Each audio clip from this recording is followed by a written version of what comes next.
Time travel, humanity's dream, and also humanity's mess. By the year 2074, people finally crack the code. But instead of building theme parks or fixing traffic, the very first thing governments do is make it illegal. And that's how time travel instantly becomes the favorite toy of the black market. But hey, if you're going to use time travel to hide dead bodies, you might as well hire professional killers in the past. Enter the loopers, men who shoot first, ask no questions, and get paid in silver, until the day they're forced to kill their future selves. That little moment is called closing the loop. And trust me, it's about as cheerful as it sounds. So sit tight, because this timeline is about to get messy. Joe, our main character, is sitting in the middle of a Kansas cornfield in 2044, staring at his pocket watch like a man waiting for the world's slowest Uber. Suddenly, pop, a hooded man appears out of thin air, and Joe casually blasts him with a shotgun. No hesitation, no questions. This is Tuesday for him. He drags the body to an abandoned factory furnace, collects his silver bars from the corpse, and goes about his day. Easy money. Joe is what you'd call a company man. He works, he kills, he gets paid, and he lives in a sketchy neighborhood with fancy toys. His car is way nicer than the block he lives on. On the way to the club one night, Joe runs into his buddy Seth, a fellow looper who cannot stop showing off his telekinesis. In this world, about 10% of people are born with TK powers, but don't get excited, they can barely float a coin. The two head into a club where loopers get VIP access. Joe visits his crush, Susie, a dancer with whom he has a complicated relationship. Later, in a secret room, the loopers party after one of them successfully closes his loop, meaning he killed his future self. Everyone cheers, pops eye-drop drugs, and celebrates like the world's darkest bachelor party. But soon, business resumes. Joe goes back to work, casually killing future people and collecting silver. One day, though, Seth comes pounding on Joe's window in a panic. Turns out Seth didn't close his loop. His latest target was humming a childhood song, too specific to be a coincidence. When Seth pulled off the hood, he realized it was his older self. The older Seth begged for help, saying a new crime boss called the Rainmaker is rising in the future and ordering every loop closed. Younger Seth hesitated, and in that hesitation, old Seth bolted. Problem is, letting your target escape is the #1 rule you don't break in this business.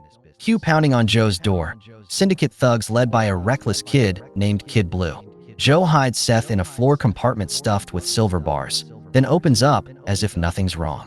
The thugs don't find Seth, but they drag Joe back to the club to meet the boss. And here's the boss, Abe, a man sent from the future to manage the loopers in the past. He's like that uncle who gives you life advice while also threatening to shoot you in the kneecap.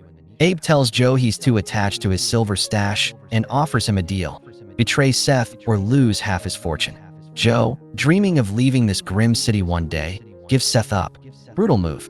Meanwhile, we see old Seth desperately running through the city. But here's where this movie gets wild.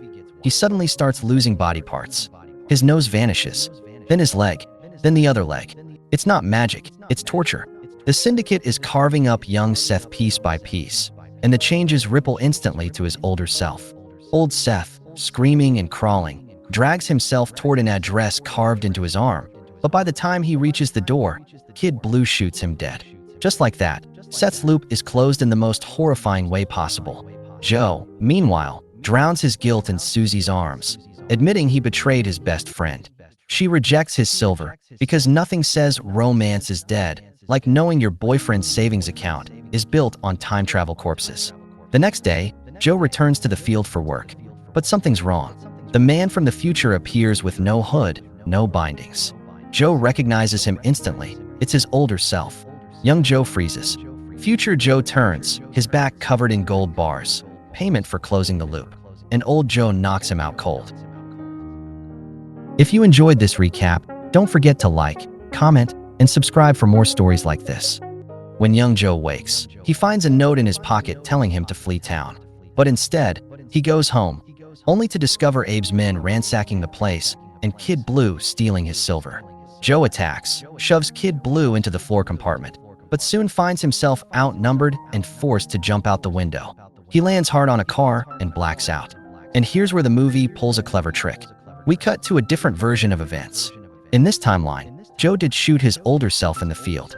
He collected his gold, retired, traveled the world, and lived a reckless life of drugs, parties, and violence. Years later, broke and desperate, he became a hired killer again.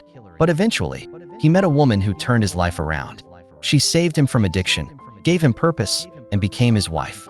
They built a quiet life together. Until, one day in 2074, the syndicate came for him. They killed his wife during the raid and dragged him to close his loop. That's how he ended up back in 2044, determined to rewrite history by saving her. So, we now have two timelines, but the one we follow is the branch where Old Joe escapes. Old Joe begins tracking his younger self, guided by overlapping memories, because when one Joe experiences something, the other feels it too. Eventually, both Joes meet at a diner. In this scene, chef's kiss. Young Joe orders steak and eggs. Old Joe orders the same, and they sit across from each other like a very tense family reunion. Old Joe explains his mission. In the future, the Rainmaker will rise and cause endless bloodshed, consolidating power by himself. Old Joe's wife was killed in that future. He's discovered 3 children who could potentially become the Rainmaker, and he's here to kill them before they grow up.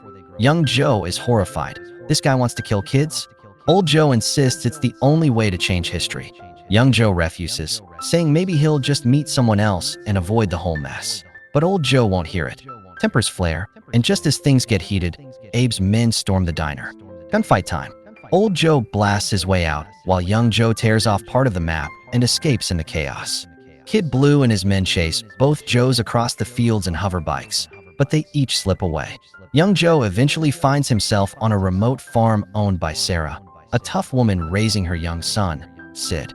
At first, Sarah doesn't trust Joe, pointing a shotgun in his face, but she reluctantly lets him stay after he collapses from withdrawal. Joe notices Sarah and Sid have a tense relationship. Sid is brilliant but moody, and when he gets scared, things get weird. One day, Sid accidentally reveals his secret. He's not just telekinetic like those coin flippers in the city. He's extremely powerful. So powerful that when he has a meltdown, he makes the entire house levitate and explode in a storm of debris. Sarah admits that Sid is dangerous when frightened.